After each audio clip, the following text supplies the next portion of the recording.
Good morning, good afternoon, and good evening, and welcome to today's CCG Dialogue, BRICS 2023, Outcomes, Opportunities, and Expectations in a Changing World Order. I'm Zuna Khan, and today it is my privilege to invite you all on behalf of the Center for China and Globalization on a dialogue that is important in terms of the various shifts we are experiencing in today's world.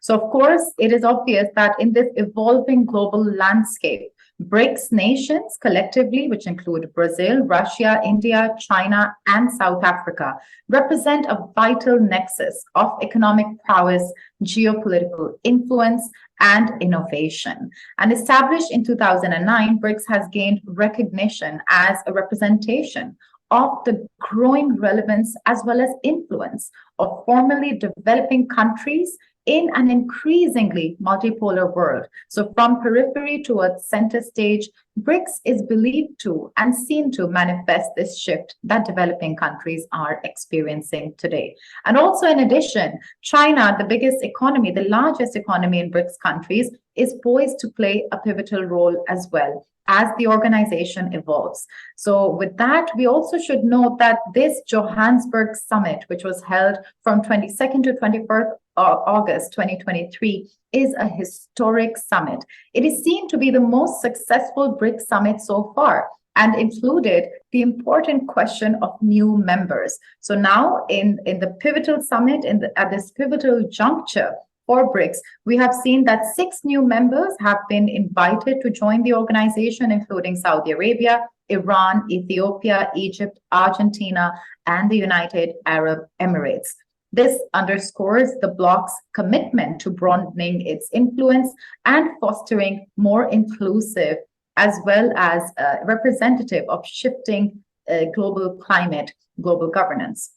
So with that, we will be asking questions to our panelists, to our speakers in today's event about a concrete outcome so far that BRICS has achieved, tangible objectives that the organization has, as well as the growing expectations from the global south in particular. And it is our immense honor today to be joined by Ambassador Anil Suklal, who is South Africa BRICS Sherpa, and who has years of experience as a diplomat and is playing a focal role in shaping the future and the present of the organization.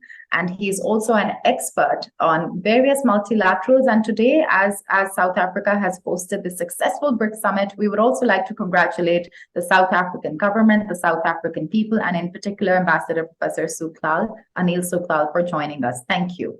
And with that, I mean, some of the questions that we would like to raise include to what degree the bloc is a symbol of solidarity versus really focused on practical cooperation and on affirmative action in a way, in a world that has limited representation of emerging economies. So with that, it's our honor to, along with Ambassador Professor Anil Suklal, Ambassador at Large of BRICS and Asia, from and also of the Department of International Relations and Cooperation of South Africa, we have a panel of experts that represent all existing BRICS member countries. We warmly invite Jiang Shui, Professor and Director of the Latin America Studies Center at Shanghai University. We have with us Sudhinder Kulkarni, founder of Forum for a New South Asia and former aide to the Indian Prime Minister Atal Bihari Vajpayee. And Shu Chinduo, who is Senior Fellow at Punggol Institution and also host of the CGTN program Dialogue. And Andrei Filipov, Deputy Director at ANO Digital Technology, and Thais Bahia, founder and CEO of Xianzai Tech. So without further ado, let me warmly welcome Dr. Henry Wang Hoyao, President of the Center for China and Globalization, and also former counselor to the State Council of China, to deliver his welcoming remarks. Welcome. Okay, thank you for this introduction, and also thank all your colleagues for participating today. Not really very long after the historical BRICS summit successfully concluded in Johannesburg, South Africa, just recently. So good afternoon and good day to all of us who also tuned in, and particularly to our distinguished speakers today. And it is another thing to be on behalf of the Center for China and Globalization to really welcome Ambassador Professor Ali Sakhan and also our distinguished speakers to today's CCG dialogue. And our dialogue today is going to talk about BRICS 2023 outcome, opportunities, and expectations in a changing world order.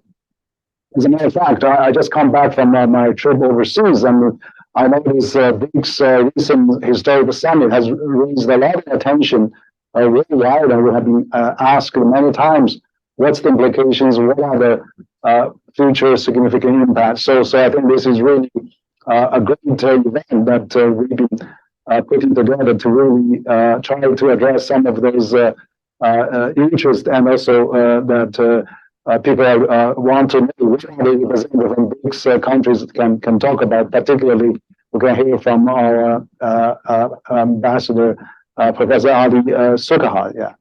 So that will begin the concluding in South Africa and Ambassador Sakhan for hosting a successful and indeed historical BRICS summit. This has been a big moment for BRICS, with actually 6 new members has been added, being invited. So advanced on the common topics such as trade, science and technology, agriculture, climate, and renewable energy.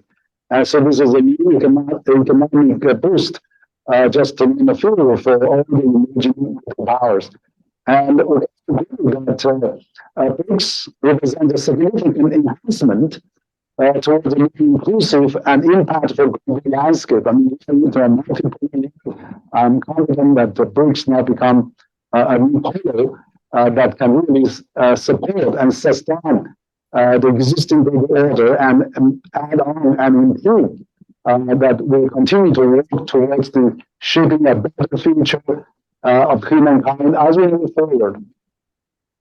So we at CCG actually believe the common value of globalization, inclusive globalization, and strengthening dialogue, deepening engagement. So for the past several years, particularly during the pandemic, we've conducted hundreds of dialogues, roundtables, webinars, and different events.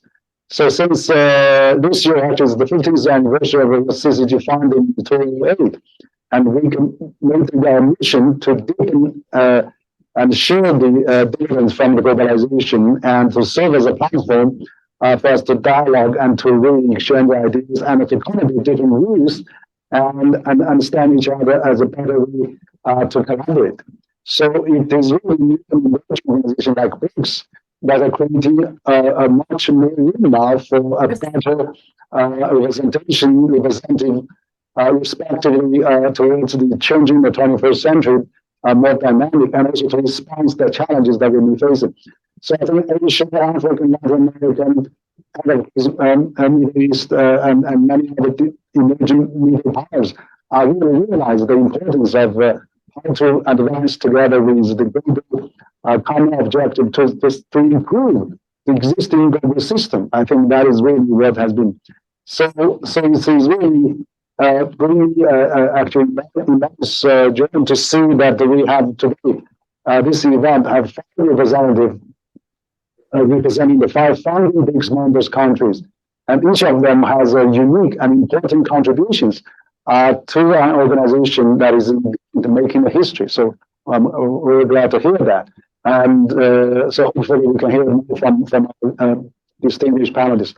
And also, of course, BRICS is an example of creating synergy, and we know that 20 years ago, BRICS countries combined, the economic impact had existed of purchase of power parity has existed of G7, as Zoom just mentioned. And China, and also this is not only that, it's represent a quarter of global GDP and 42% of the world's population now. And China is really greatly, immensely valued the BRICS partnership. So this year, President Xi actually announced at the BRICS summit that China will set up that China BRICS Science and Innovation Incubation Park for the new year, and also to jointly establish a BRICS framework on industrial cooperation for sustainable development to implement SDG Agenda 2030, and also to actually have this jointly established this industrial framework of cooperation. So this actually is really great. I mean, we know that there's a lot of things to come, and the BRICS country will benefit from that. So I think that today we have a very great panel that they're going to talk a bit more on many topics. How can BRICS leverage its common ground and influence the strong multinational system, and how we can really, in very trade dynamics, how can BRICS enhance its collective economic resilience, ensure sustainable development, and shared prosperity. And of course, within the innovation technology, how can BRICS transcend a rhetoric of driving substantial cooperation and what the possibility lies ahead? And so how can the BRICS countries among the different national interests practically, how we can contribute together to the global peace and prosperity? What else we can, what can we really do together to sustain and achieve the global sustainable agenda that will also make more contributions. So I'm looking forward to the good discussion you're going to have.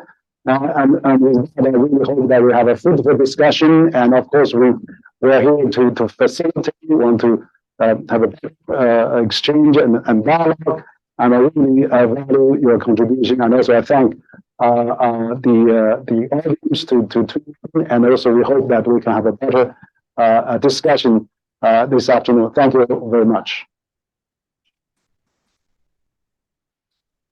Thank you so much, Dr. Wang. And indeed, I mean, you also mentioned that BRICS is about inclusive globalization. And some of the major themes, it's also about a lot of practical cooperation, like the examples that you mentioned. And this is exactly what we are hoping that, our different panelists can offer their perspectives on what is being achieved and what are also possibilities that BRICS could explore. So with that, thank you once again. And without further ado, let's warmly welcome Ambassador Professor Anil Suklal, who is Ambassador at Large, BRICS and Asia, and Department of International Relations and Cooperation of South Africa's professor as well. So Ambassador Anil Suklal, these are the core questions.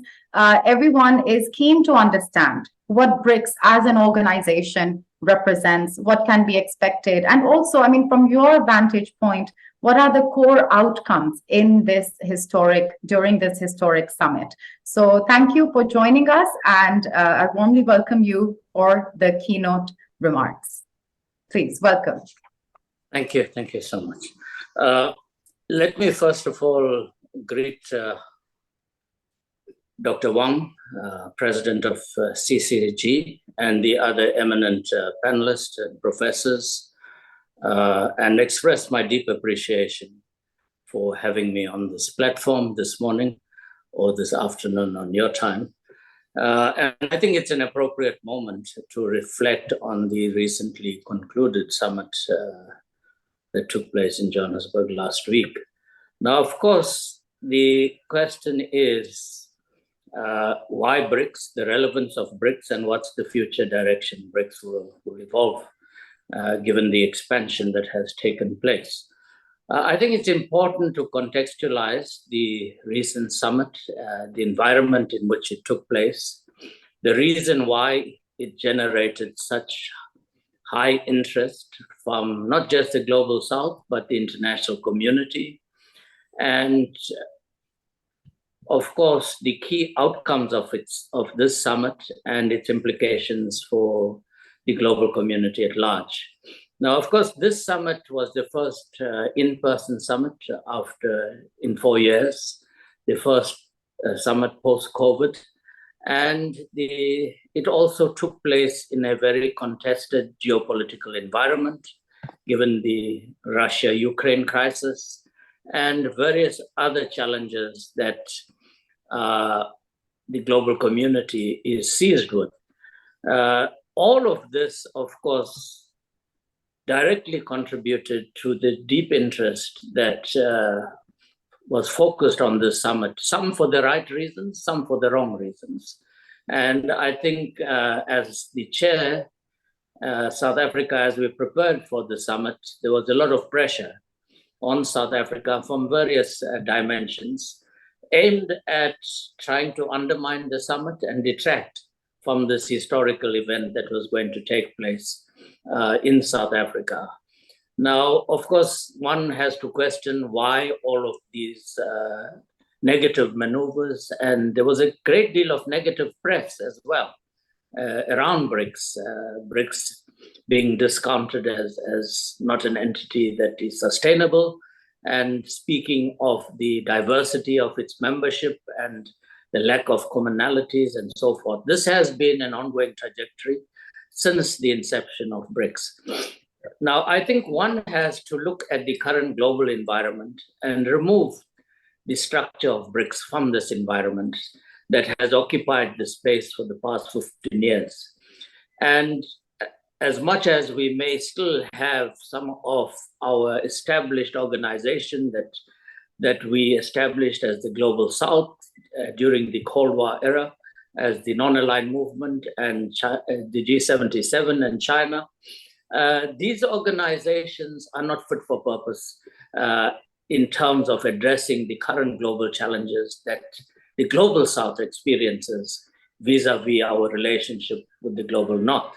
And I think BRICS was the natural entity to start looking at how we champion the cause of the Global South in a very unequal, unjust, and non-representative global structure. And I think since BRICS evolved from the very first summit in 2009 in Russia, if you look at the first outcome document of the leaders, at that stage it was not referred to as a declaration.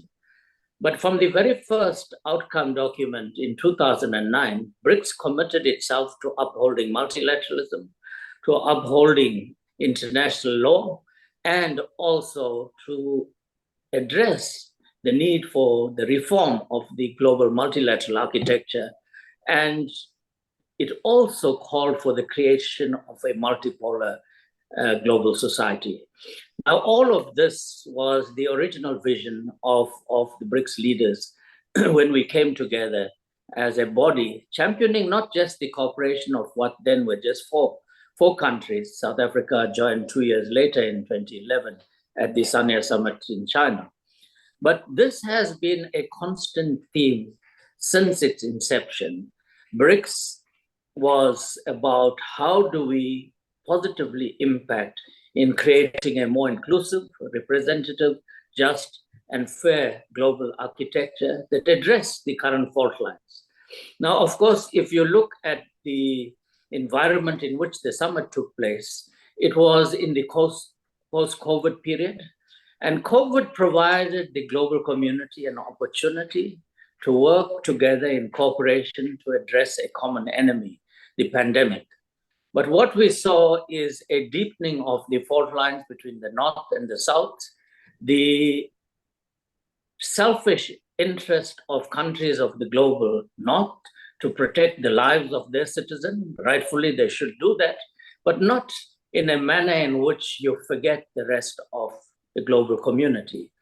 The global South, especially Africa, we were left with no access to vaccines during the pandemic, and it was countries from the global South, China, India, and Russia included, that actually came to the aid and started sharing experience, sharing vaccines and other PPP equipment that we required in terms of the pandemic. Now, this exposed, again, the mentality that our partners in the global North were not prepared to work in cooperation with us to address our common challenges. And I think this has been the frustration that Secretary General Guterres spoke about on the margins of the G7 summit in Hiroshima, and which he reiterated in his address to the BRICS summit last week, where he again spoke of the global North needing to do much more to address the frustrations of the global South. He also spoke about the current global geopolitical architecture. Specifically, he referred to the UNSC and the Bretton Woods institution, which he referred to as outdated, dysfunctional, and irrelevant. Now, these are three terms: outdated, dysfunctional, and irrelevant, that he used in Hiroshima.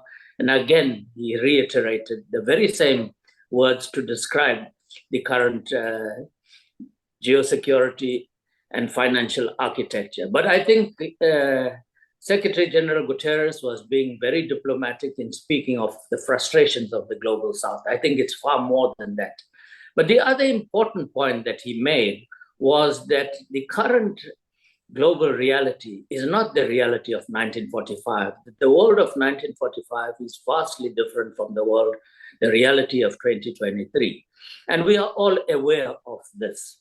We are aware of the rise of the global South, that countries of the South have emerged from the period of colonialism, the devastation of imperialism and racism that was inflicted on all of us, and the devastation it brought on the lives of our people, and the poverty that it brought into our countries, and the underdevelopment that we all had to deal with. We were not fortunate, like the global North, the countries of Europe post World War II, to have institutions created like the World Bank and the IMF to address the financial needs post the war devastation. We were not fortunate as the global South to have a Marshall Plan to address our needs. We were left on our own resources, having been devastated from the exploitation of these systems that were imposed on all of our countries. And we know that firsthand in South Africa, the devastation both colonialism and apartheid had on our countries. But this has been the story of the global South. But the difference is, and earlier this morning I was listening to Jeffrey Sachs, and Jeffrey Sachs pointed out that the USA is behind the current reality by 25 years. They caught up in a global reality of being in the past by 25 years. And that he stressed that it's important for the global North to understand that there's a changed reality. What Fareed Zakaria refers to as the rise of the rest. I don't like the term, the rise of the rest. We are not the rest. We are at the center of the global community today. And I always, when I look at the global landscape today, I'm reminded of our own struggle for freedom, justice, and equality in South Africa. In South Africa, you had a minority ruling over the majority and telling us what's in our best interest. Today, 85% of the global community resides in the global South, but about 1 billion people from the global North determines how this world must be run, determines how our multilateral institution must be run, who heads the Bretton Woods institution, that it must be either the USA or Europe, that we don't have capacity, we don't have expertise to be part of heading these organizations. And that's the archaic reality that we have to face. So what you have seen is the rise of the global South, and I think the summit in Johannesburg has proved that the time of the global South is here upon us, and that the global South will show leadership in determining a new global architecture that is more representative, inclusive, and just. Now, earlier this morning, I also referred to listened to Kishore Mahbubani, and he was quite harsh in his comparison between the G7 and the BRICS. He referred to the G7 as sunset organizations and BRICS as the sunrise organization. Now, I think perhaps that's a bit harsh, but the reality is BRICS is a new dawn, a new beginning that saw the coming together of all of the major leaders of the global South and Africa, together with the BRICS leaders, to say that we will be the architects of a new order, and we will work towards a inclusive, multipolar, multi-civilizational, multicultural, international setting that truly leaves no one behind. And I think this is what we saw at the BRICS summit, a deep commitment to show leadership, despite the challenges that we faced with the arrest warrant against President Putin. Soon after we sent out invitations to all the BRICS leaders and announced the hosting of the summit in South Africa. Within 2 weeks, there was an arrest warrant put out. They know fully well that we are party to the Rome Statute, and that would bring tremendous pressure on the South African government.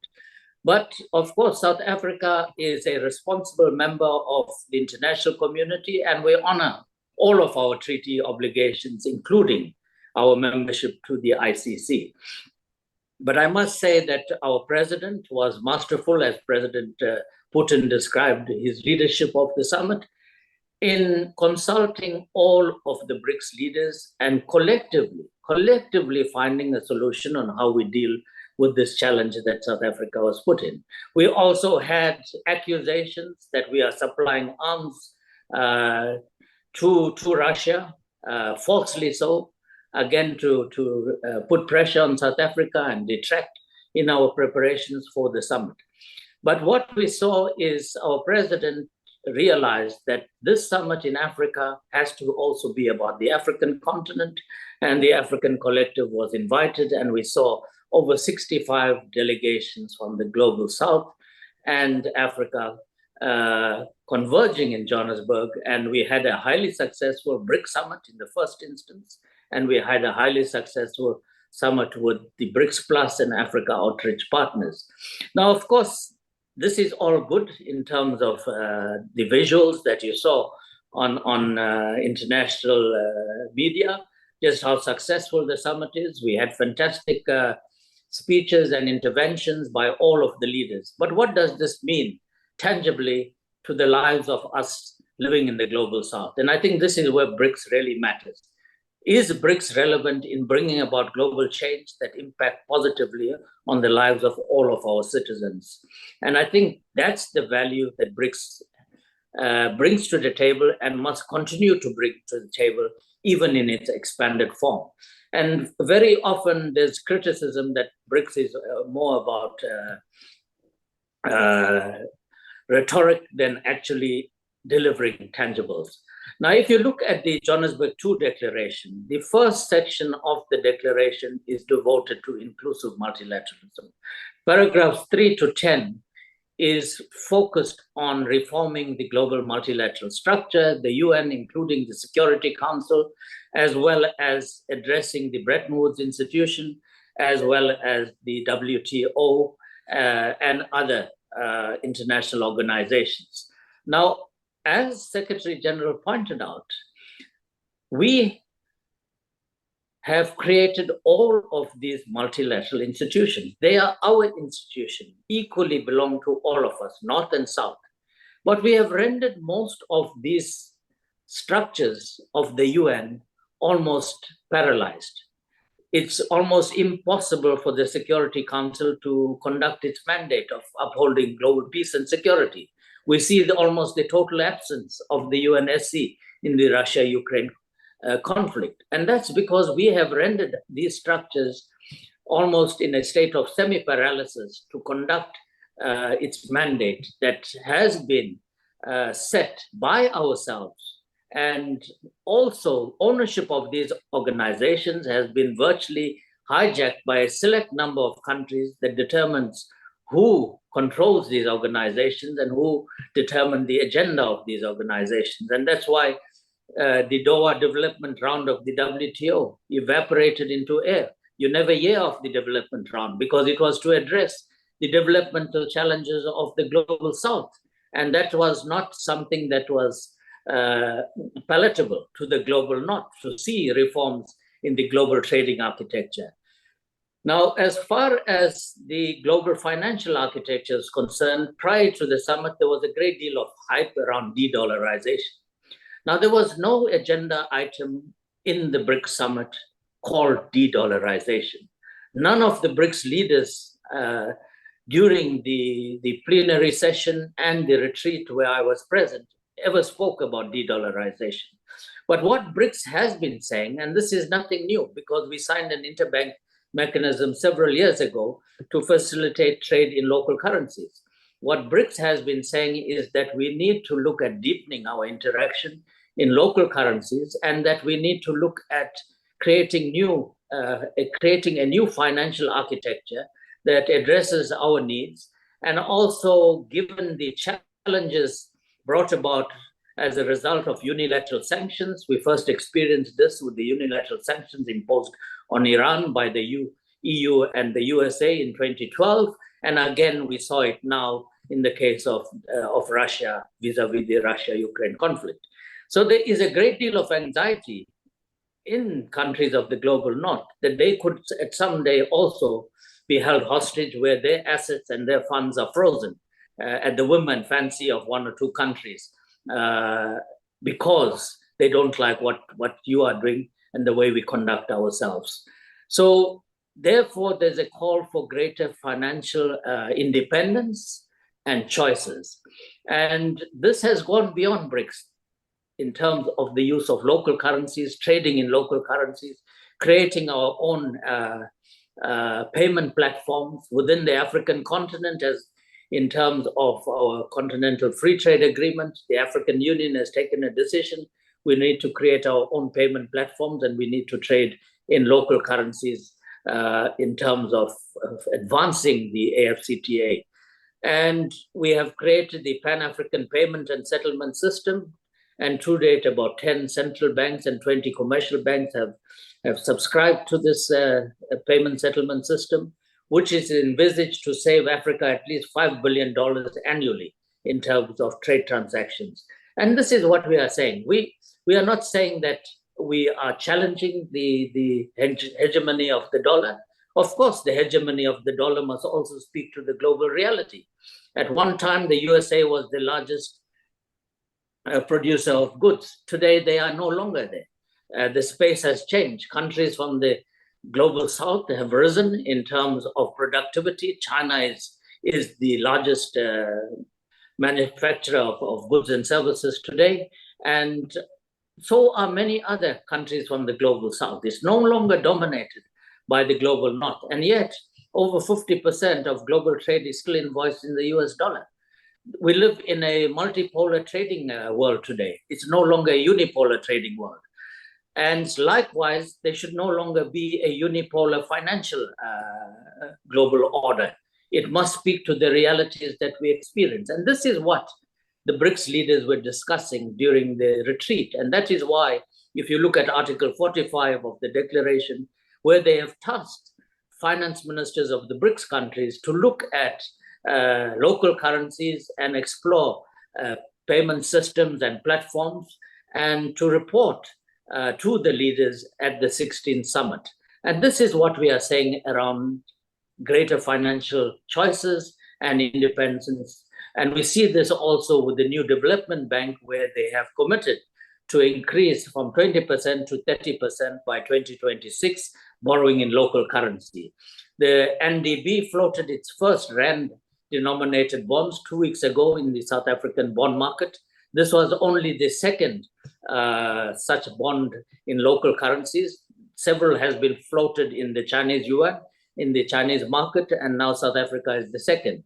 And they raised much more than anticipated. They had set a ceiling of 1 billion rands, and they raised 1.5 billion rands. And this is good news for South Africa, because it means we can now borrow in local currencies to support infrastructure and sustainable development projects. And this is what our leaders have been saying around local currencies. And as I've said, this has gone beyond the 5 countries. If you look at what's happening in the larger global south, more and more countries are saying, why must we be pegged to the US dollar? Why can't we trade and transact between ourselves in local currencies?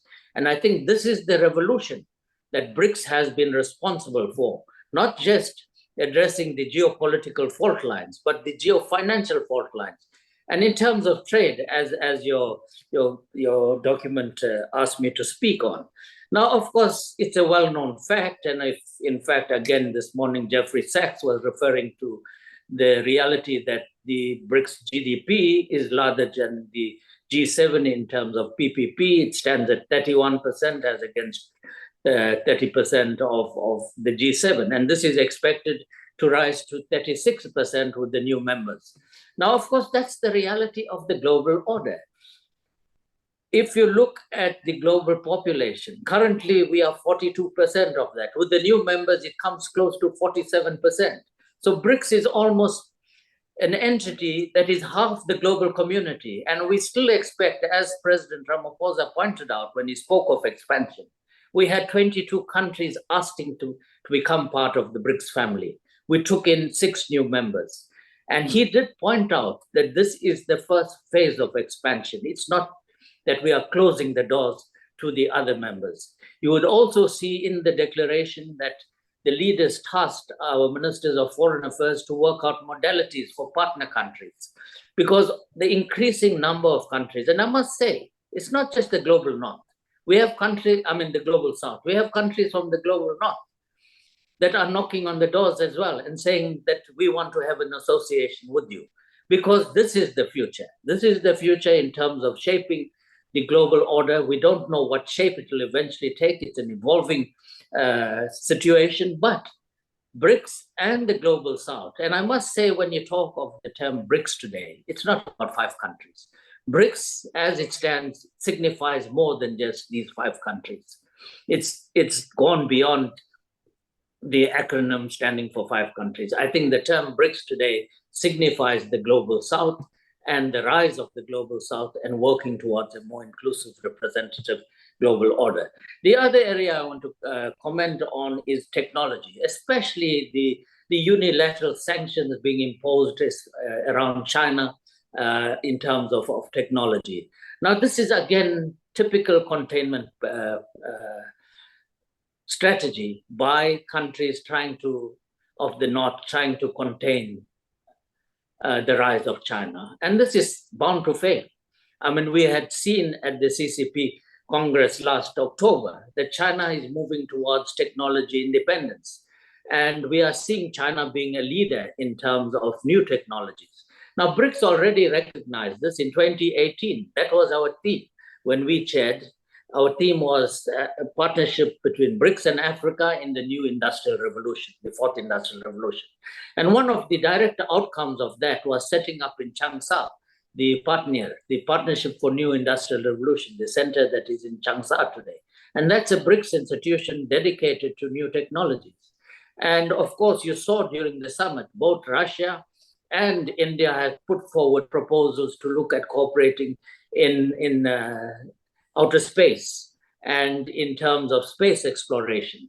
So there's a number of areas within the technology space where BRICS is looking at greater independence, greater exchange between ourselves, joint research. If you look at the science and technology ministerial meeting that took place, the Science and Technology Cooperation Platform was set up in 2015. And it has been meeting in ministerial format together with specialized working groups. And to date, over 150 joint research projects are being funded by BRICS in the area of science and technology. Now, we also have the Young Scientists Forum. And later this year, we'll be convening that forum with over 100 young scientists from all BRICS countries being party to this meeting. So we recognize the value of becoming more independent, sharing between ourselves, and not being held hostage in terms of Western countries not wanting to share technology and having technology transfers. As far as we're concerned, we can do it ourselves. And I think BRICS is recognizing this as an important coalface for development. So there's a great deal of attention there. And you'd look at the declaration, at least 6 paragraphs are devoted to the area of science, technology, and innovation. Now, of course, coming to the markets, as I've indicated, the BRICS population is your largest. And in the spring meetings of the IMF and World Bank, given the depressed economic situation that we see in the global community at the moment, and especially the sluggish, almost stagnant growth in the EU, with even Germany going into recession. The engine of growth, as the IMF World Bank pointed out in October, in the spring meetings, is coming from Asia. And they pointed out that 70% of global growth this year will emanate from Asia, with China and India being at the forefront of global growth. Now, again, if you look at BRICS in terms of economic weightage, 4 of the 10 countries of the BRICS countries are in the global top 10 in terms of GDP size. In terms of foreign reserve holdings, BRICS countries account for 35% of that. There's only one European country in the top 10 in terms of foreign holdings, and that is Switzerland, not even an EU member. And the only G7 country in the top 10 is Japan. And China, of course, leads the table here. India is fourth, Brazil is seventh, and I think Russia ninth or so. So again, you can see the strength of BRICS on a multi-level. The economic resilience of BRICS countries, your markets, your fastest growing middle class is in BRICS countries, is in Asia, in Africa. It's what you are seeing is a declining middle class, both in Europe and in the USA. In terms of demographics, Africa has the youngest global population. India has one of the youngest demographics. And this, I think, are positives that we can draw on in terms of the strength of BRICS going forward. So I think on a number of fronts, as the summit rightfully pointed out, it's a time that we work in cooperation with each other, that we become the architects of the future world that we'd like to see. And I think it's important to point out, very often there were many commentaries and writings leading up to the summit that BRICS is anti-West. I want to say that at no stage any leader mentioned that we're anti-West.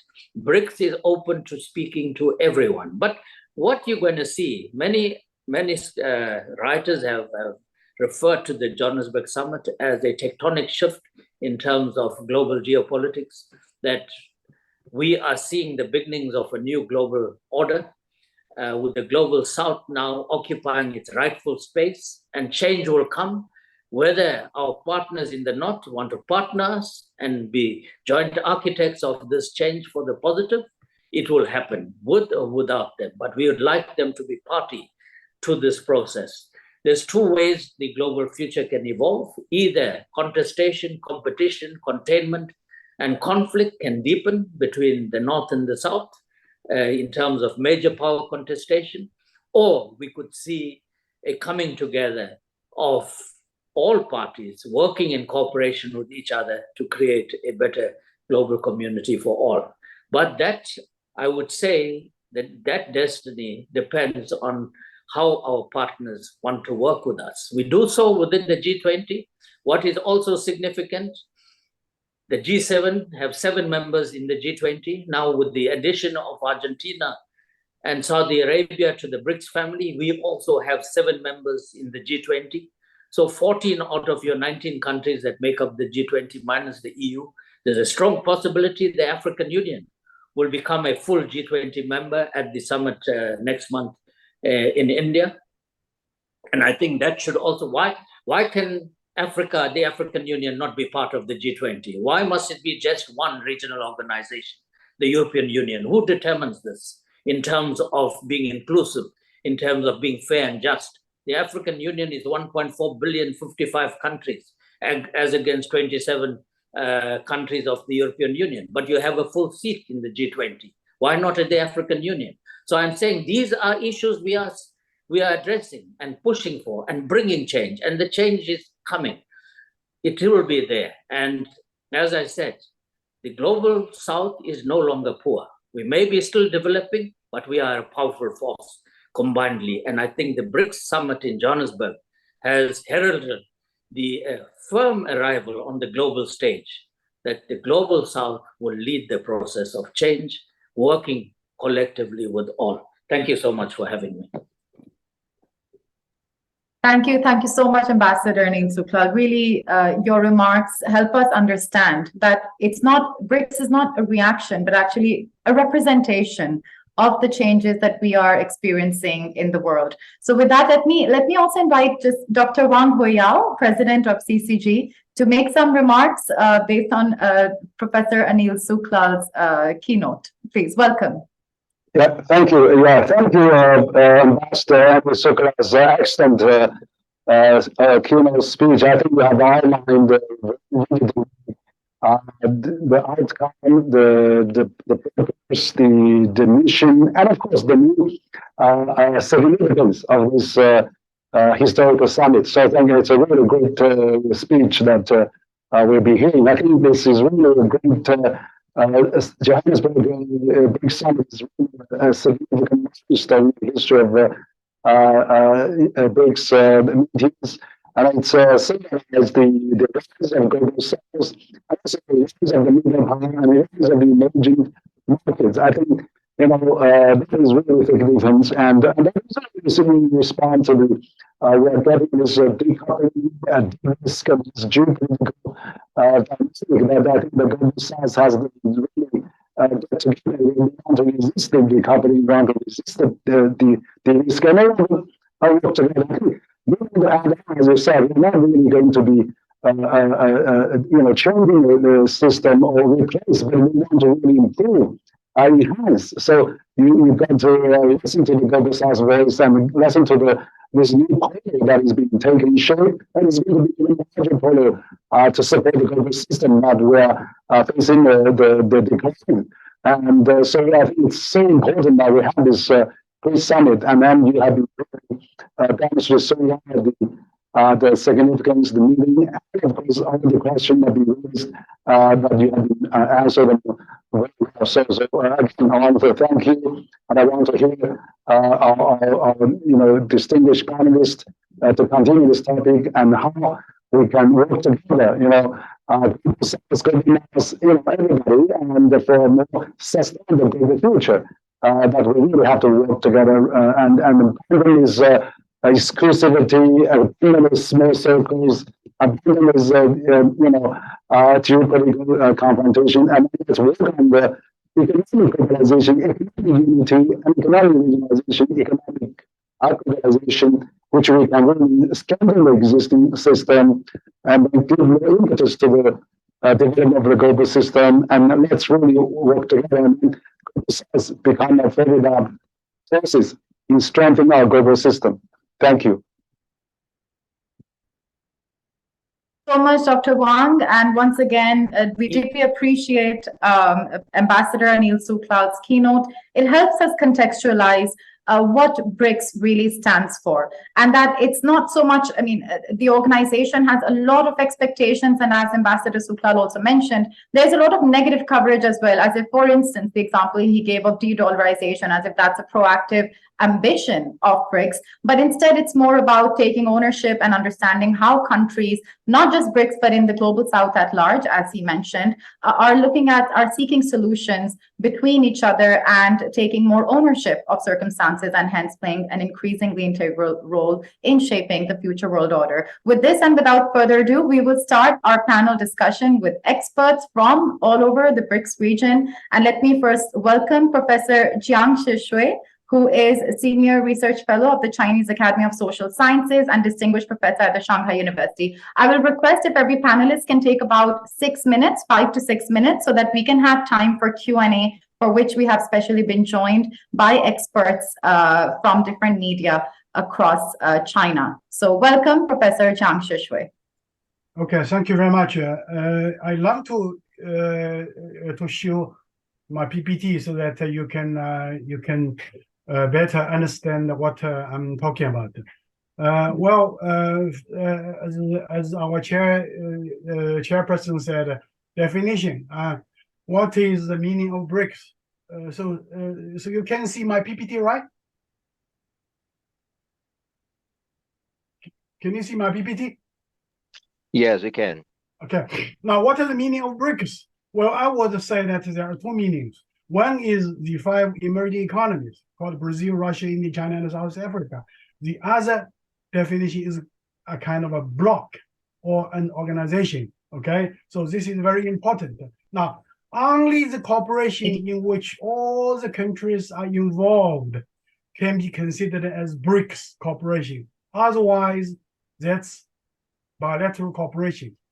For instance, growth of South Africa's trade with Russia, or rapid development of China's investment in Brazil, or large increase of Russia's energy exports to India is a result of their bilateral relationship, not the outcome of BRICS cooperation.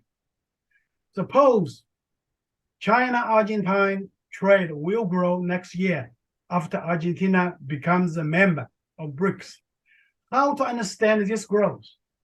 Well, you can say this kind of growth is a remarkable achievement for BRICS, G20 or WTO, or simply the development of China-Argentine bilateral economic relationship, such as the Belt Road Initiative. Growth of Chinese investment in India is a remarkable achievement for BRICS, Shanghai Organization of Cooperation, or G20, or simply the development of bilateral economic relationship, because India is also a member of the Shanghai Organization of Cooperation, okay? As a matter of fact, this judgment can also be applied to non-economic issues. For instance, IBSA, India, Brazil, South Africa Dialogue Forum, has nothing to do with BRICS cooperation, although they are BRICS members, okay? So this difference is very important. Now, second, economic cooperation. Until now, what kind of trade facilitation and or trade promotion action BRICS has taken? Apart from the establishment of the new development bank, BRICS cooperation in trade and investment has been quite meager. In the future, with more members, it will be much more difficult for BRICS to have any meaningful cooperation in the economic field. Why? Two reasons. Trade and investment are better promoted in a bilateral way, not in a multilateral way. It's very difficult for all the BRICS members to reach a consensus for policies of economic cooperation. Third, a common currency for BRICS. Well, President Lula is very innovative. He said there should be a common currency for Brazil, China, for Mercosur, for South America, and now for BRICS. Well, I doubt it. A payment system is possible for bilateral trade, not easy for multilateral trade among all the BRICS members. For political cooperation, BRICS will be a louder voice or one more vanguard for the global South, or BRICS might become a G7-like a bloc for the global South. For global North, there is G7. For global South, BRICS. BRICS, along with the G77 and the non-aligned movement, is creating a kind of spaghetti effect for global South cooperation. BRICS should not and will not be an anti-West or anti-US grouping. It's interesting to note that India feels happy by putting 2 feet in the 2 boats, Quad and the BRICS.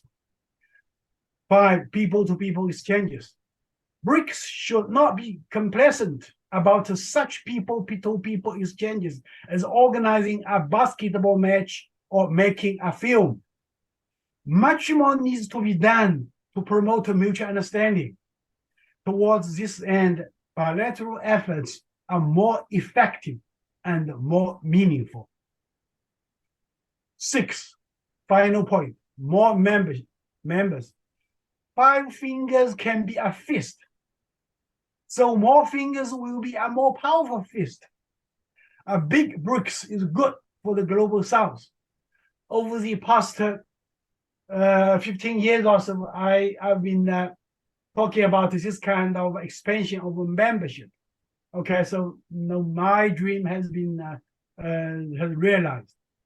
Hopefully, with more members, BRICS will be a more powerful action team, not a louder talk shop. Thank you very much. Thank you so much. Thank you. That was a great presentation, Professor Jiang Shui. And with that, I mean, you covered the different aspects and the potential impact expansion is having. Of course, like you said, economic multilateralism works better. when the organization is small in terms of trade transactions and agreements. However, there's much more in terms of impact that BRICS is geared to achieve with that expansion, and also the importance of people-to-people exchanges. Now, let's warmly welcome Mr. Sudhinder Kulkarni, who is a known personality, a known commentator, also writer, and a former politician of India. And Mr. Kulkarni, you've also visited China very frequently. You have been a strong supporter of peace, of countries moving together, and also a strong supporter of the advancements that the Global South is currently making, how we can achieve more of that. So based on, obviously, Ambassador Anil Suklal's introduction of what BRICS means, and also some of what Professor Chiang just talked about, what's your understanding of outcomes, opportunities, and also growing expectations when it comes to the bloc? Thank you. Thank you, President Wong. And thank you, Zoon, for inviting me to this discussion. So far, it's been a very interesting discussion, and I'm sure when we conclude, we all will agree that it's been very fruitful. Let me begin by saying, Zoon, that it's good that BRICS has expanded. We have 6 more members, but I would like to see the day when Pakistan also becomes a member of BRICS Plus. Thank you. India and Pakistan, we are already together in the Shanghai Cooperation Organization. We are together in SAARC, that is the South Asian Association for Regional Cooperation. And as members, there was talk of African Union being together, just as European Union has been together on so many global forums. I would like to see the day when South Asian Union, which is the largest in terms of population in the world, gets its rightful place in global affairs. And that, of course, depends on cooperation between India, Pakistan, and China. I listened to Ambassador Suklal's keynote with great interest, and it was very passionate and very forceful, and a very strong endorsement of what BRICS has achieved. And for this achievement, South Africa needs to be congratulated. South African President Ramaphosa deserves congratulations, and of course, as the Sherpa, South African Sherpa, Anil Suklal himself deserves a lot of praise from all of us. Let me highlight 7 important outcomes of the BRICS summit in Johannesburg, which is already regarded as the most successful of all the 15 summits that have taken place so far. It was successful not just because for the first time, 6 more members were added to the BRICS family, but if you read the declaration, the Johannesburg Declaration, there are so many new ideas that clearly shows that BRICS is now the voice, the most representative, the most democratic voice of the changing world order. Anil Suklal, in his presentation towards the end, he said, change is coming. And that really is the most important statement that sort of encapsulate all that has happened in the BRICS summit. Change, of course, it does not mean, as was pointed out, it's not an anti-Western organization, but the West domination is certainly changing and ending. So our message to our friends, our sisters and brothers in the West is change with you that is desirable. Change without you if you make it so. And change inevitable if you make it against against you, that if you make it imperative on us to fight you, we shall fight you, but change will come. The most important aspect of the BRICS declaration is the very first section where it says partnership for inclusive multilateralism. Inclusive multilateralism for inclusive globalization. The globalization that we have seen in the past few decades, of course, a very welcome development and irreversible development, but this globalization has not really worked for the entire globe. It has so far worked for a small number of countries in the West, or what is called the global North now, and that has to change. So BRICS declaration made it very clear that the world is becoming multilateral and it will become even more multilateral. And in this context, it says, and without mentioning any particular acts of coercion, it says that we express concern about the use of unilateral coercive measures, which are incompatible with the principles of the UN Charter and produce negative effects, notably in the developing world. So all these coercive measures, sanctions that the West has been using, we are together in condemning it, and these will not work.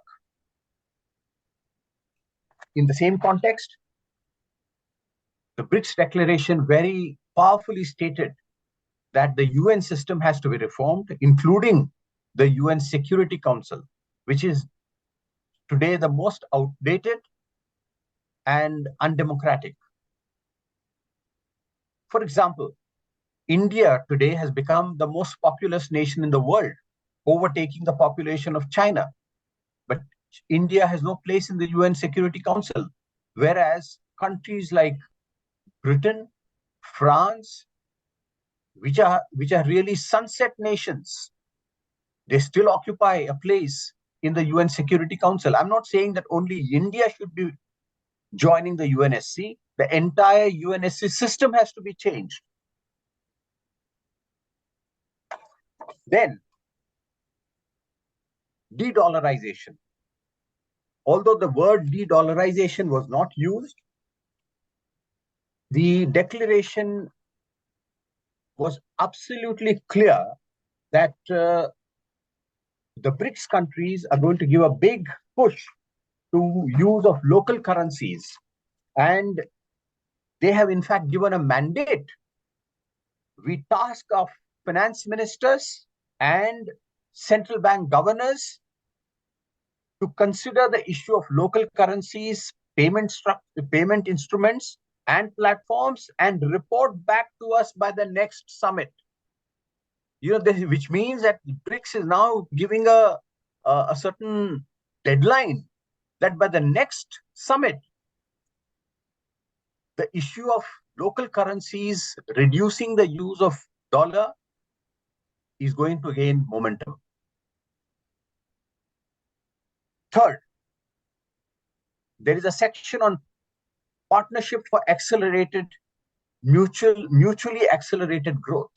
When I read this mutually accelerated growth, I recalled, a word that was quite common a few decades ago, mutually assured destruction, MAD, mutually assured destruction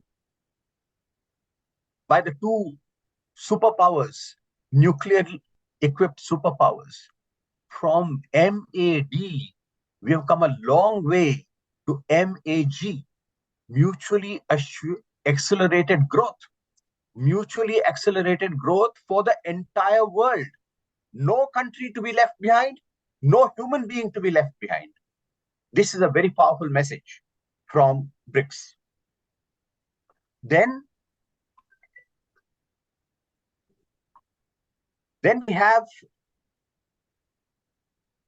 there is a very interesting formulation,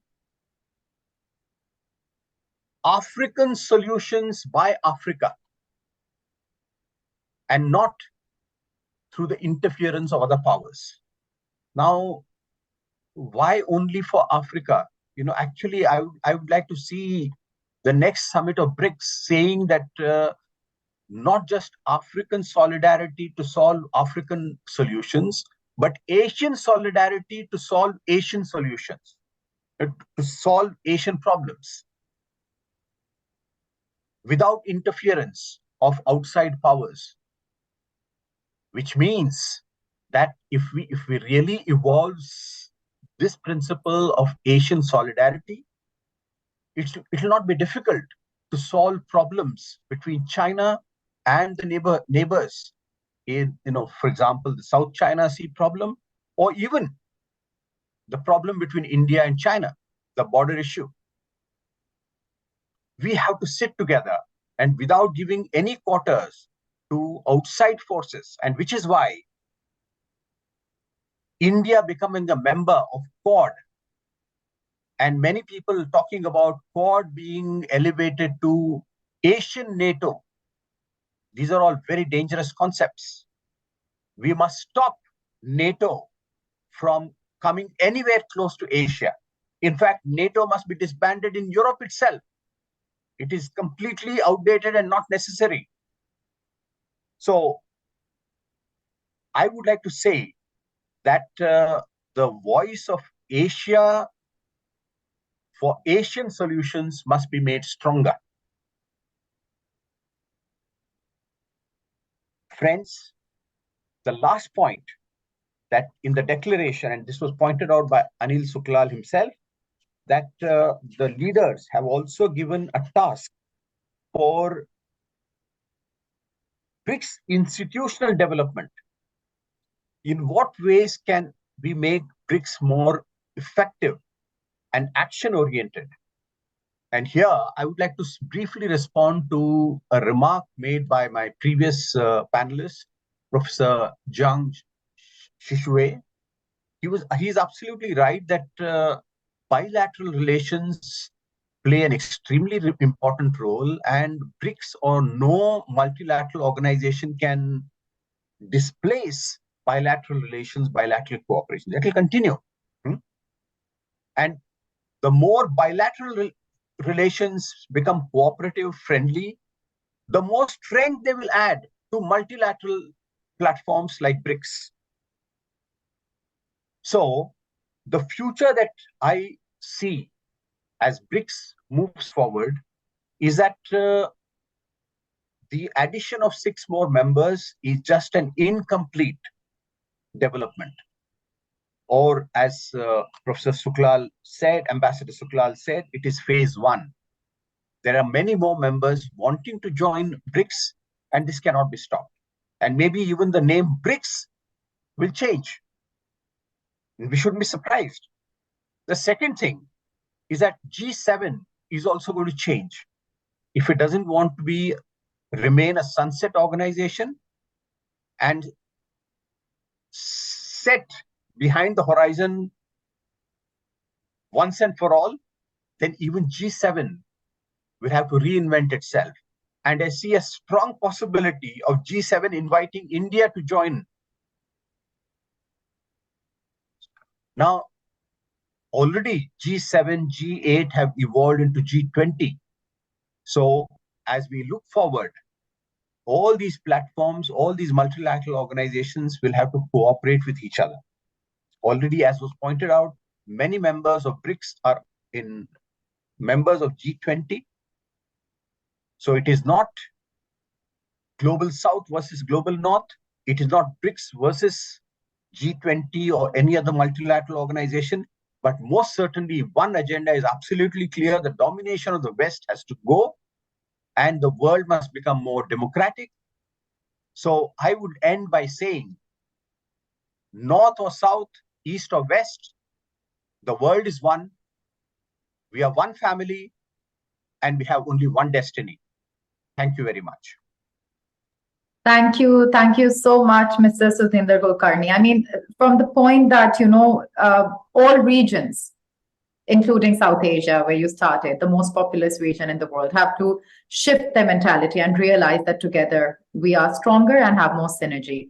and how, I mean, you also mentioned that obviously BRICS, this is something Ambassador Suklal also mentioned, and you also pointed out that it's not a reaction, it's a reality that BRICS represents. The changes that are required in the UN system and certain organizations from the UNSC itself, mechanisms, or NATO, I mean, these are outdated. So we really are shifting towards a new reality where the global south is not the periphery, it is the center, it is significant, and its role will only increase with time. So how we manage that is something that BRICS has a very important role to determine. And expansion of BRICS, and even Ambassador Suklal mentioned, and you also, it really represents a shift in how the world has changed, how the world is meant to change in the future. So I hope that, you know, obviously with your insightful remarks, our audience can also have a better understanding of what BRICS represents and what direction should individual countries and regions be moving towards if we are to capitalize on the shifts of the 21st century. So thank you very much. With that, let me invite Mr. Shu Chinduo, who is a host of CGTN Dialogue and also Senior Fellow at Pangal Institution. Chinduo, you are also observing global developments. You are interviewing people from across the world, and you contribute your own analyses as well. I mean, I would also like to ask from your perspective, given China's, you know, contributions to BRICS, and from a Chinese expert's perspective, what do you think BRICS is meant to achieve? Obviously, how important the summit is, like Mr. Kulkarni mentioned, it is the most successful summit so far. But in particular, what does it represent for you? And also, if you can give a perspective, like what can China's unique contributions to BRICS be? Thank you. Well, thank you, Zoon, and thanks to CCG, President Henry, and Zoon friends for your invitation, and many congratulations to the successful hosting of the summit by Africa, and Ambassador Suklal. Thank you for your a very invigorating speech about your understanding of the BRICS summit and expansion. Let me share with you, you know, I've been thinking of this, you know, the rising interest of developing nations, you know, more than 40 of them to join BRICS. And finally, we have the expansion to include 6 more countries into the group. There are basically, largely you can see there are 2 views, you know. One would say this is summary of nothing. This is a bit extreme. They say, you know, there's nothing really concrete being achieved by BRICS over the past, let's say, more than 10 years, since 2009, when the bloc was founded. And then expansion, you know, given the diversity of the countries, given the problems inside these BRICS countries and the new members, the expectation was not that high. They say they don't expect, you know, any powerful message or powerful action to be taken by BRICS or the expanded BRICS now. Another view, of course, is a high expectation that with the BRICS and BRICS expansion, that will somehow initiate a new global order or a correction or let's say, a reform of the current global order. So to make it more, let's say, fair, more just, more balanced, and say the interests or the voice will be better represented from the global south, emerging economies, and the developing world. But I would say, you know, if you think deeper about, you know, why the countries like Saudi Arabia, Argentina, Ethiopia, Egypt, the new members, why they are, or they had been, you know, basically applying to join this group. I think this reflects the change of today's world. For example, I guess there's an interest, like consideration. If you think along this line, probably the picture will be clearer. For example, of course, you know, all the developing countries, obviously, largely it's true.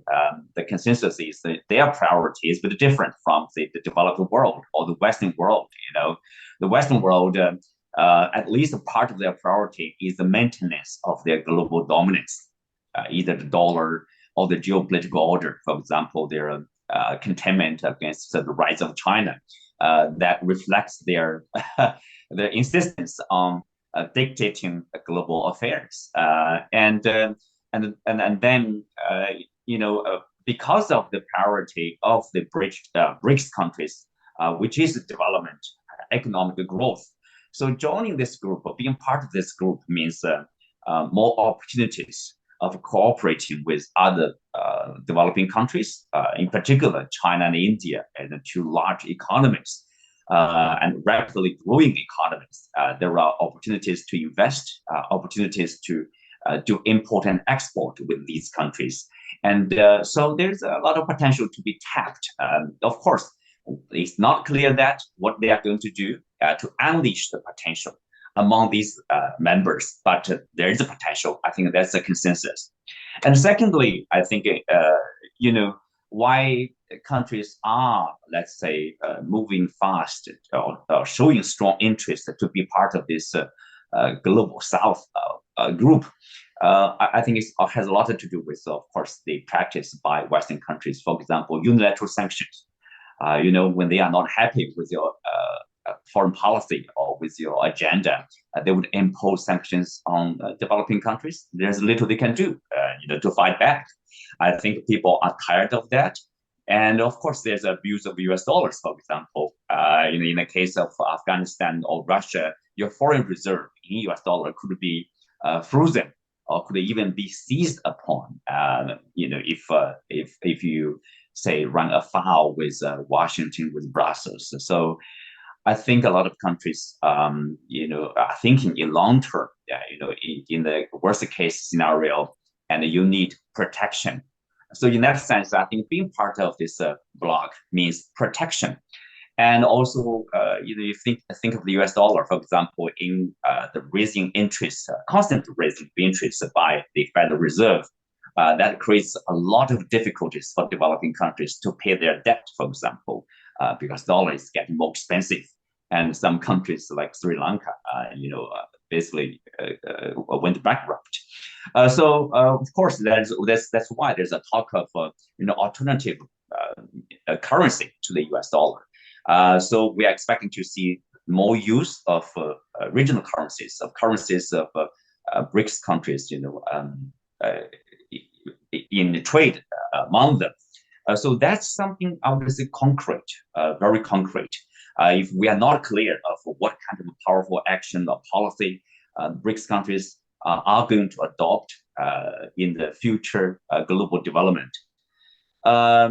And also, if you, we talked about the potential, if you check the numbers, obviously the potential, yes, they are there and they have been growing, as Mr. Zhang said, in bilateral way. It's not exactly in the collective way.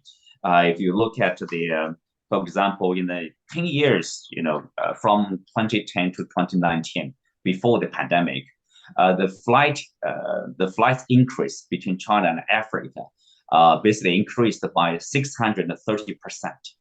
So that's a huge number of flights.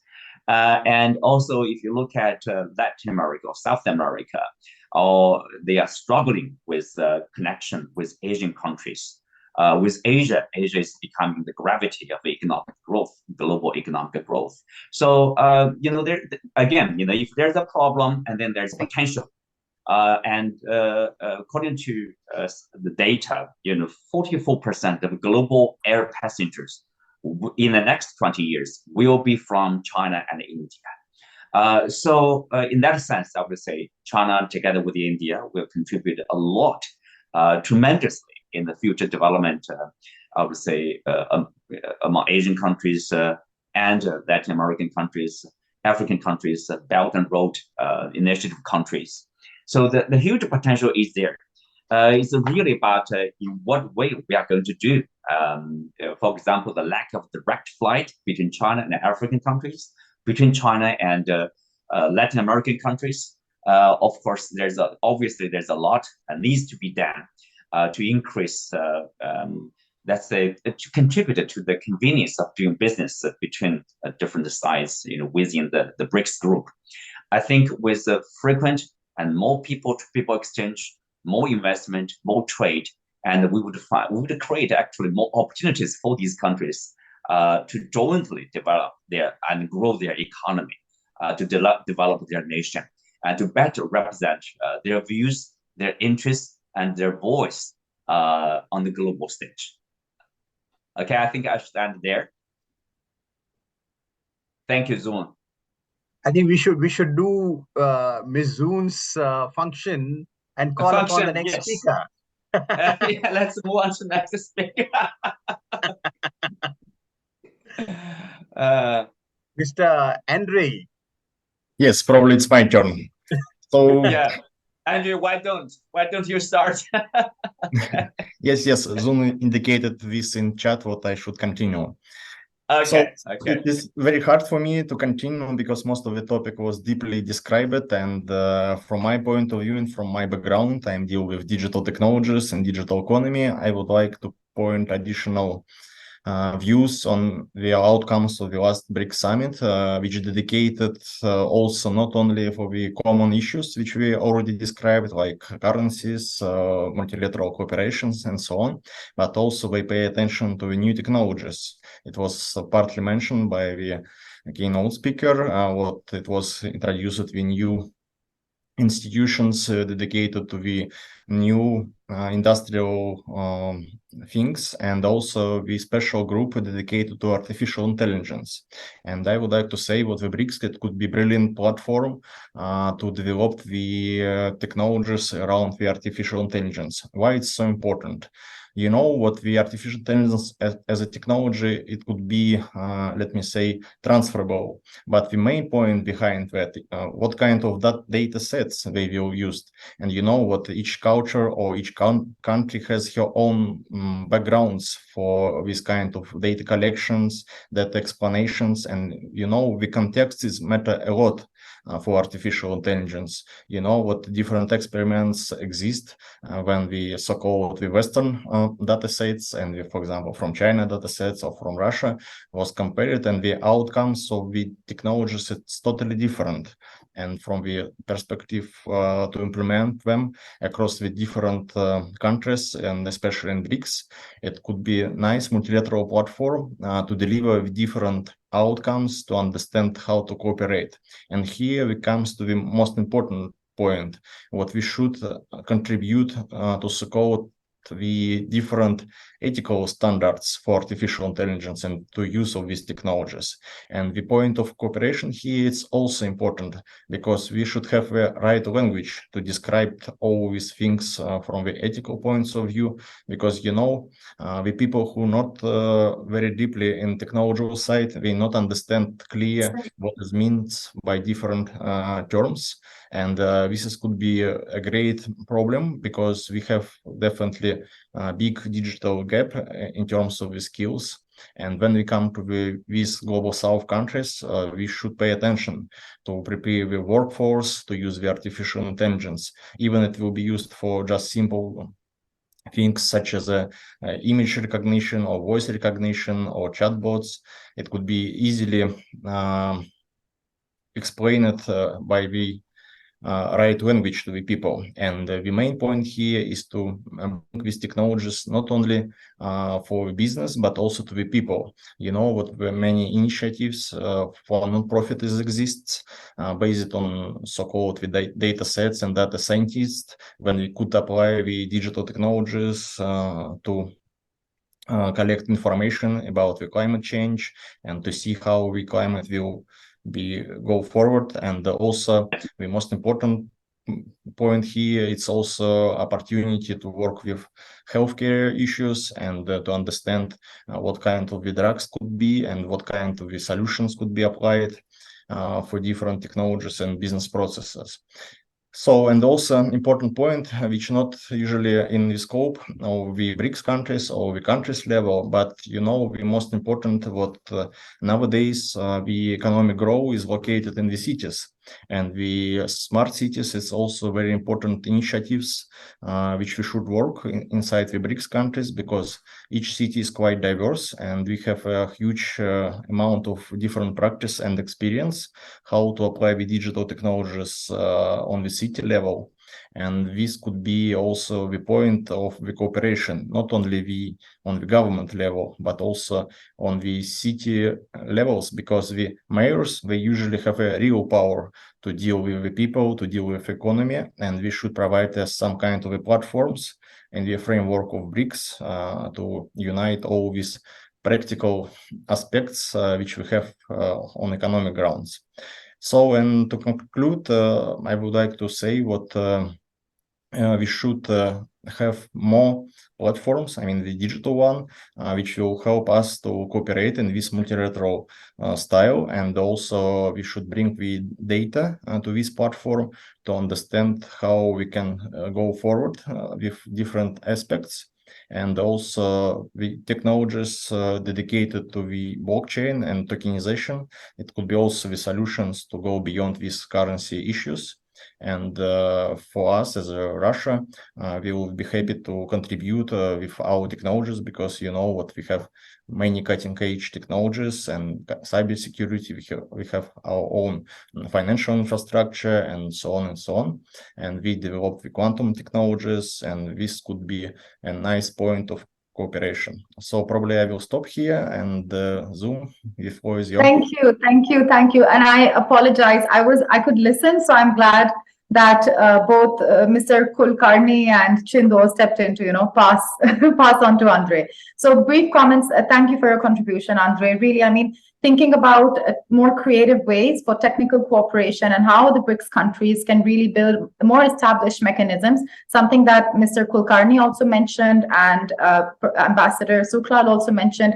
This is a mandate to have mechanisms that can proactively, increase cooperation in technical fields and smart cities, artificial intelligence technology. I mean, these are all areas that previously developing countries were much more dependent on the global north, and increasingly they're becoming more capable of contributing towards each other's advancement. So thank you. And I'll also quickly add a comment on Shu Chindo's contribution, that when you mentioned that BRICS, also why is it that so many countries are interested in joining? It reminds me that at times we talk about towards a multipolar world, or we are moving gradually.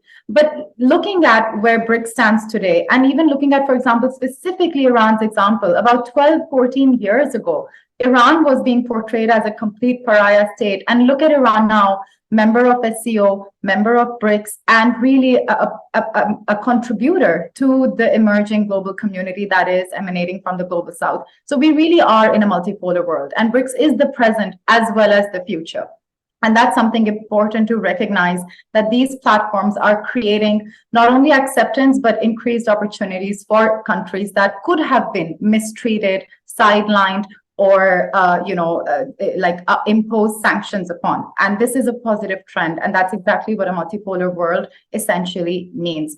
So we need more of that. Now let me warmly invite our last panelist for today, who is Thais Bahia. She is the founder of Shenzai, an EdTech organization, and she has done immense work on China-Brazil cooperation, but also has a lot to, her observations on how BRICS is playing an important role in socioeconomic developments as well in Brazil and in other BRICS countries. So over to you, Thais. How can investment opportunities be increased? What are other areas that BRICS countries can contribute on? And from your vantage point, I mean, as a Brazilian in China, how do you see BRICS really playing a part in improving people's lives, ordinary people's lives, as we discuss, on a bigger level, the organization? But there are some case studies, of course, on the community level. So if you can mention that as well. Thank you. Thank you, Zoom. Hello, everyone. I'm really happy to hear today. Thank you again for the invitation. As Zoom mentioned, I'm a Brazilian lawyer. I have a background in law and also entrepreneurship. And now I'm having my PhD program here at Peak University. And well, explaining a bit, contextualizing a bit my experience, despite all cultural and historical difference between Brazil and China, I moved to Beijing because I believe both countries have many commonalities that can facilitate and an academic and practical analysis of the Chinese policies targeting national and educational development with the help of innovation. These governmental measures can be useful paradigms to be applied not only in Brazil, but also other countries, especially other BRICS countries, in order to reduce their social inequality and enhance their education systems, being aware that local problems call for local solutions. And in the context of 2030 agenda adopted by the United Nations member states in the 2015, which includes the 17 Sustainable Development Goals, which are perfectly aligned to the commitments of BRICS. Studies show that the progress achieved in many regions is still below the expected rates and speeds. And besides the numerous challenges posed by the recent COVID-19 pandemic, studies also show that this reality can be mostly associated with a lack of good leadership to provide coordinated national, regional, and global crisis responses. And when you talk about lack of good leaderships, my research on public policies in education has shown me how this problem can be linked to education. So today I would like to approach the BRICS specifically from the SDGs 4 and 5, quality education and gender equality. And we know that BRICS has been showing a comprehensive strategic cooperation based on mutual trust and respect in a long-term basis. And in this regard, it is important to bring some practical examples to better understand the dimension of this multilateral cooperation.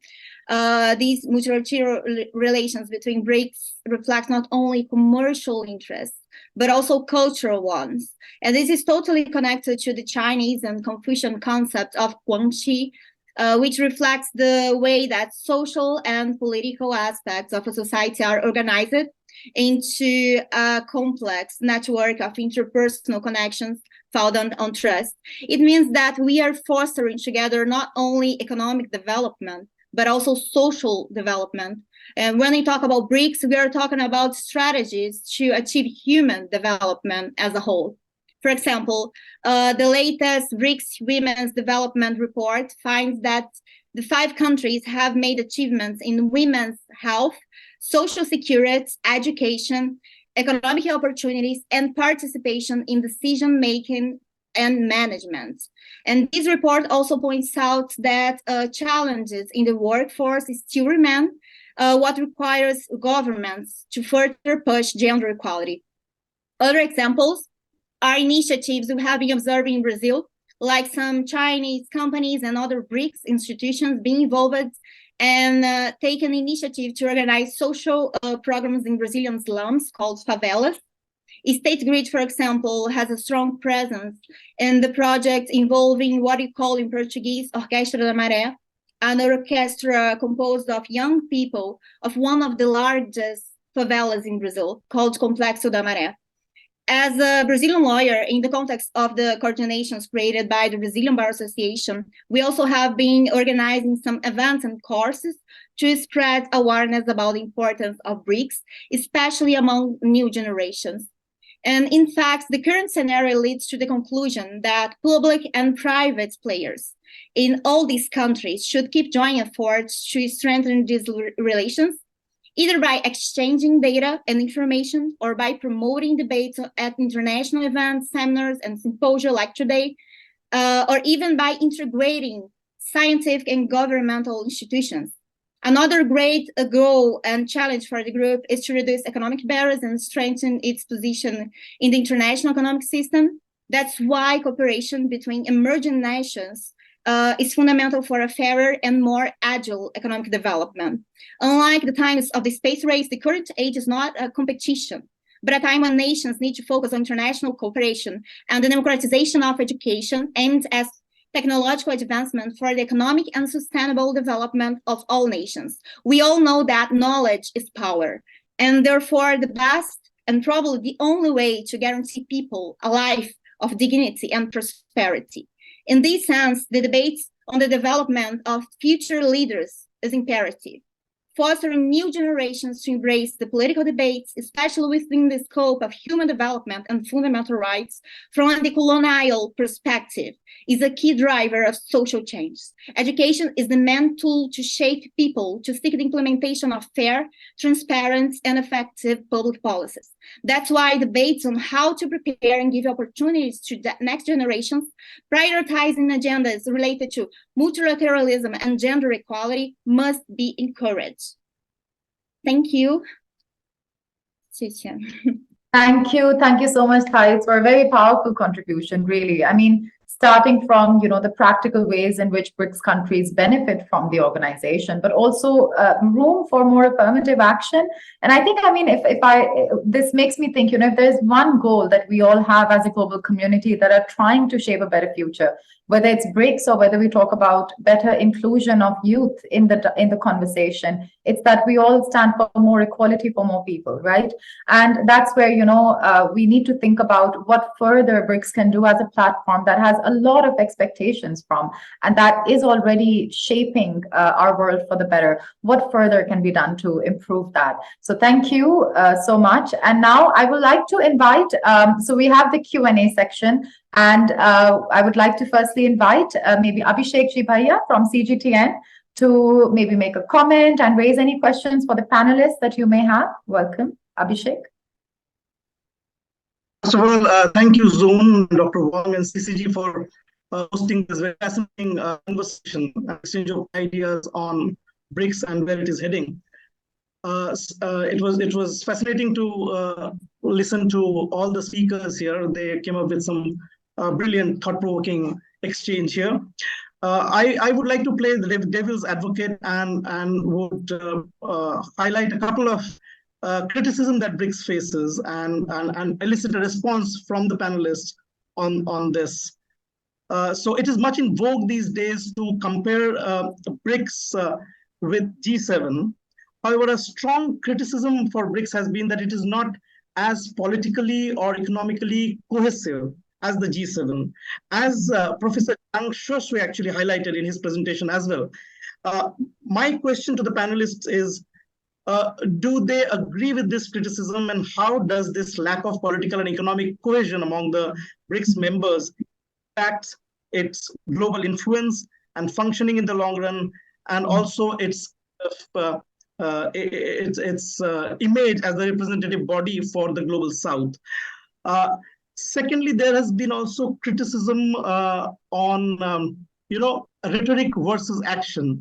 BRICS has been criticized for emphasizing rhetoric and declarations over concrete actions. Critics have often pointed out that while member countries discuss important issues and express intentions to cooperate, the practical implementation of these ideas often falls short.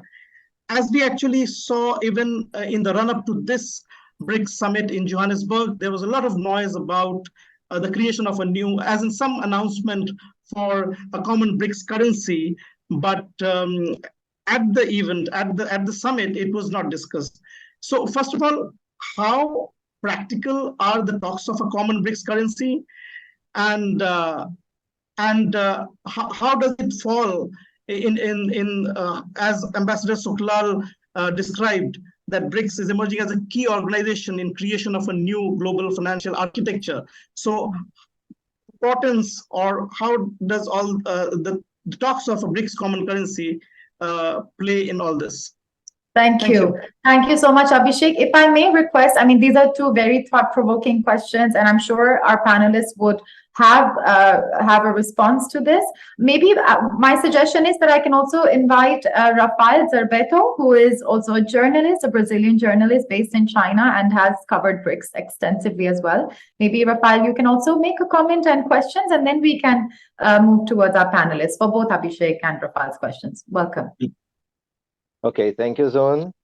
So first of all, I was happy to see that some panelists commented about the G77 and the non-alignment movement, because for me, these two institutions are examples that the Global South is organized for a very long time, trying to reshape the world order, because we understand this order is not equitable, is not fair, And this is why BRICS was created right now. So I think BRICS represents a moment, a turning point when developing countries get tired of trying to change the United Nations from inside, tired of negotiating, trying to do a negotiated change, and decide to be more active in a way that if you don't want to change the system, we will try to build an alternative for ourselves.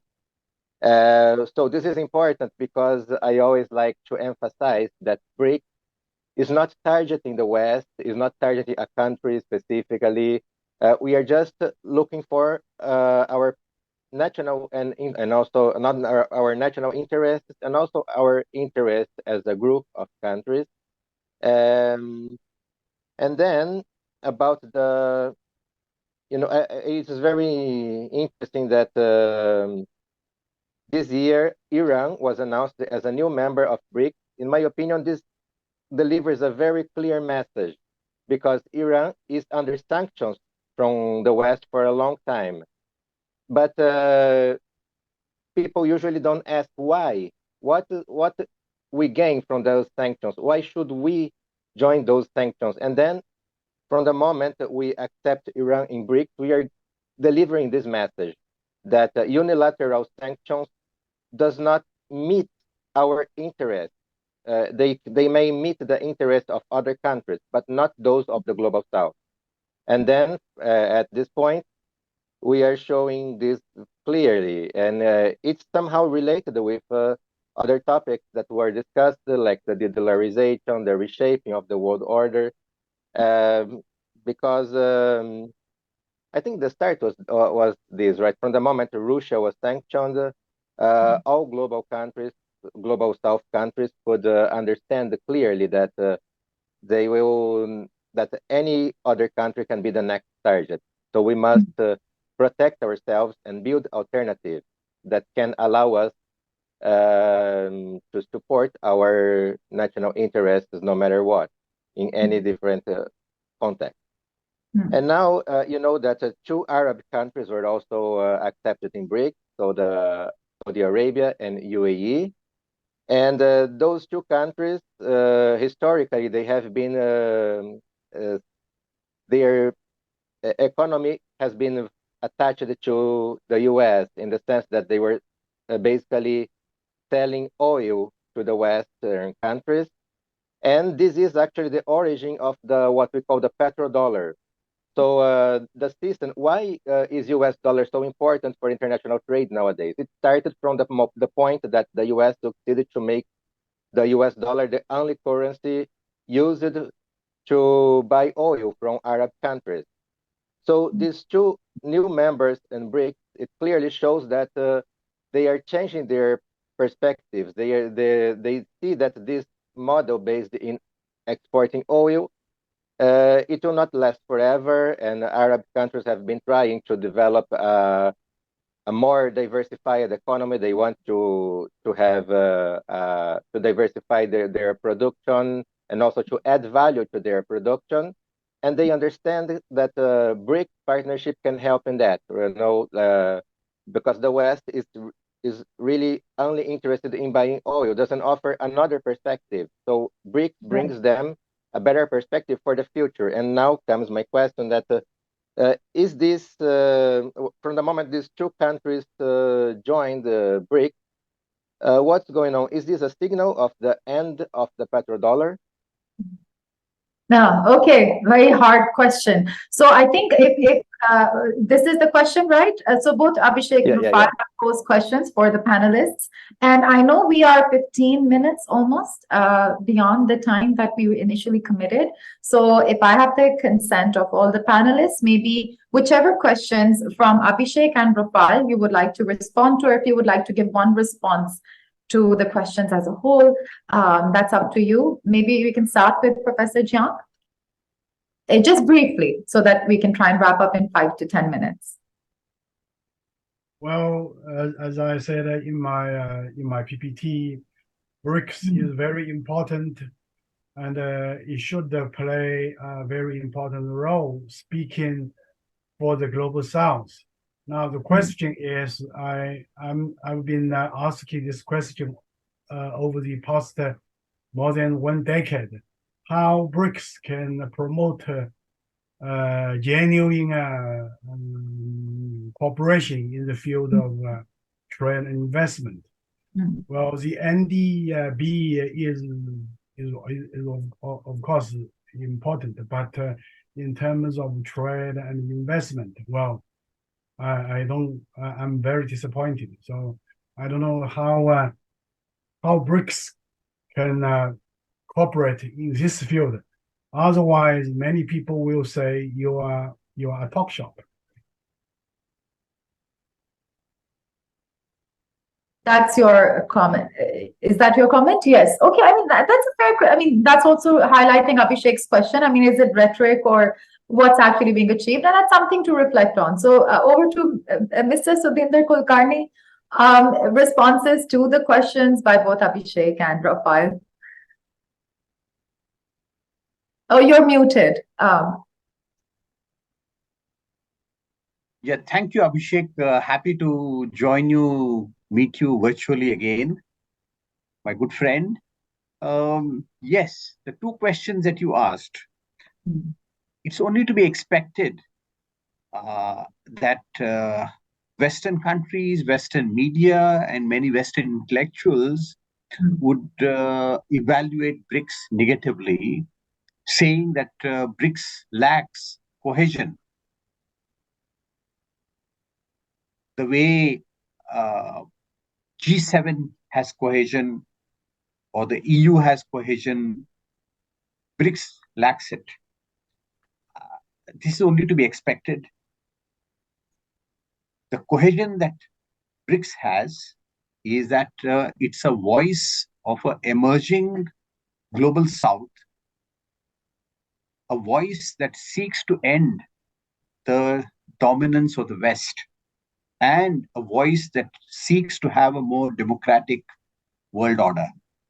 Now, if the West doesn't see any binding force in this, it only shows that they don't want a democratic world order. So we should not really give much importance to this criticism coming from the Western quarters. The second question you asked about, common BRICS currency was something that was talked about before the summit, but there was no discussion and there's no mention of that in the declaration. Even though there is no mention of common BRICS currency, and that is perhaps not even viable, what is significant is that BRICS has called for greater use of local currencies in bilateral trade and bilateral economic cooperation.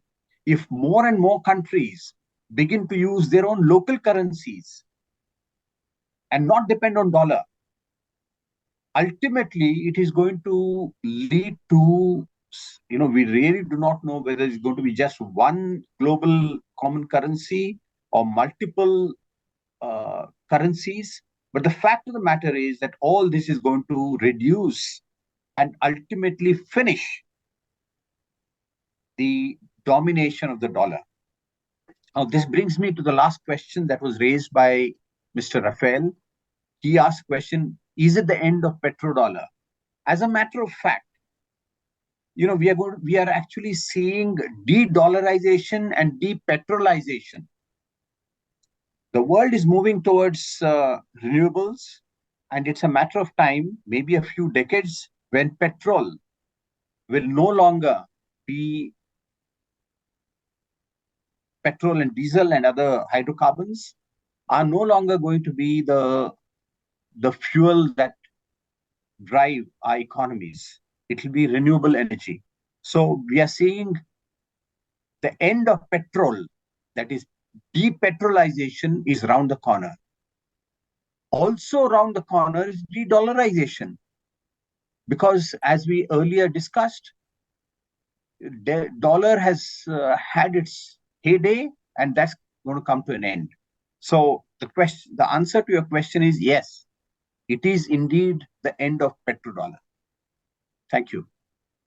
Thank you. Thank you so much, Mr. Kulkarni. And next, if Shu Chindo is still here, Shu Chindo, would you like to respond to the questions raised by Abhishek and Rafael, please? Yes. Any comment? I think, again, I want to stress the priority of this nations, club of nations, BRICS plus here. Their priority is really development and economic growth. So unleash the potential and exploitation of the opportunities among these countries should be the next step. But it's only the baby step we are taking right now. It's a start. It's in the process of consolidation, in the process of institutionalization. So I'm not surprised that nothing really substantial that much is being achieved right now. It's really up to the countries. Member countries. Is up to the political will. We put aside the differences and focus on the common interests. So in that regard, I'm confident that there's a lot to be achieved by these nations. And also in terms of the U.S. Petrodollar, U.S. dollar, I think it's a gradual process. When we talk about de-dollarization is really because of the U.S. abuse of the U.S. dollar, abuse of the financial system, abuse of the dominant position. Otherwise, people are happy with the use of U.S. dollar as a common public interest. It is serving the public interest. It's easy to use. There's nothing wrong with that, unless the U.S. abuse their position and punish other countries basically for their own interests. Also remember, the famous saying, it's our currency, but it's your problem. And I think that kind of situation creates this incentive for other countries to find alternative use the currencies to US dollar. And about the petrodollar, if you look at the new members, Saudi Arabia, Iran, plus Russia, they are the energy giants, together with the biggest consumer of oil and gas, that's China and India. So there's obviously increasing possibility that there would be more use of non-US dollar currencies in the transaction of oil and gas. Thank you so much, Indo. And now Andrei Filipov, any comments or responses you may have? Yes, I would like probably answer on the first questions. And the main vision when we are talking about BRICS or whatever multilateral organization, we usually consider some kind of unification of views. And in my view, it could be a wrong, let me say, vision for the purpose of this community. In my view, the beauty in the diverse cultures and in diverse opinions. And this platform should be not like unification of the voice of several countries, whatever the purpose could be, global south or something different or against someone. In my view, each country or each participant of this, let me say, the club, it should keep her own culture and her own vision. And this platform is kind of a platform when you can have a dialogue, the open one, because we all criticism which goes to the G20, maybe G7 or whatever, United Station, it's usually unification for one view. But in my view, different views could be exist together. Thank you. Thank you, Andrei and Thais. Any comments you'd like to make or responses to the question? Yeah, sure. Well, it's a really, we will still hear things like that, people questioning if BRICS and other groups, they are against the US or other powerful structures. But what is happening is that developing countries, they started to criticize the status quo and the colonial and new colonial structures. So we are adding more players to this board game. And of course, it is natural that those who are dictating the rules of these games, now they are feeling that their power is being threatened. And it's interesting because I'll give the example. When Lula was questioned by the media about the BRICS currency, he just answered, these currencies is not something that we are creating to be against the US. It's in favor of Brazil and other developing countries involved in this group. It's not about being against. It's about being finally, for the first time in history, being in favor of us, of the South Globe. So it's not about playing the victim and these guys, you know. Now we are telling our story. So I think BRICS is much more than only economic power. It's something much more powerful, and that's why people only talk about that these days. It's really powerful. Thank you. Thank you so much, Thais. I think with that we will also wrap up today's webinar. You know, Thais, with your comment and also some of what Mr. Kulkarni and the other speakers have mentioned, I think it is a height of Eurocentrism to make BRICS's shifts and advancements and, you know, focus on cooperation within the member countries and the region about, you know, de-dollarization, proactive de-dollarization, or like just being anti-G7. It's really about a sentiment and a practical need of countries, emerging, developing and dynamic countries, that now they're in a better position to take ownership of their circumstances, to contribute to each other's development, and to play an increasingly proactive role. So I think this point, you know, even Orientalism, the idea was about as if, you know, these peripheries are constantly looking at the center and angry with it.